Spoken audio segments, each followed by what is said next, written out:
Mes galim išspręsti klimato kaitą.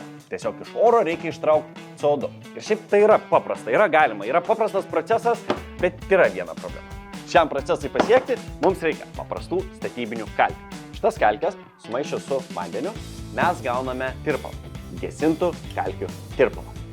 Pro šitą tirpalą leidžiam CO2 dujas tiesiog iš mano iškvėpto oro. Stiklinėje dabar vyksta cheminė reakcija. Gesintos kalkės yra šarminis.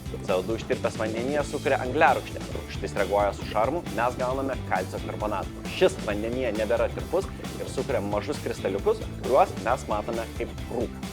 Gautą produktą nufiltravus ir išdžiovinus, mes gaunam grynus kalcio karbonato kristalus. Tai šiame kristale dabar yra uždarytas CO2 iš mano iškvėpto oro. Jeigu mes norime tą CO2 vėl išlaisvinti, mums reikia šitą kristalą pakaitinti. Aukštoje temperatūroje karbonatas išskiria CO2, kurį mes po to galime vėl sugauti. O likę produktai sumaišyti su vandeniu vėl patampa į gesintas kalkes. Dėl to mes procesą galim kartoti iš naujo. Bet šildyme ir slypi problema, nes šildymo metu mes sunaudojam labai daug energijos. Jeigu naudojam iškastinius šaltinius, mes greičiausiai išskiriam daugiau CO2, negu pagavom viso proceso metu. Na ir taip, tai jau yra sena reakcija atgyvenusi, dabar jau yra našesnių metodų. Bet pagrindinė problema išgaunant CO2 iš atmosferos visada yra ir liks labai didžiulis reikalingas energijos kiekis.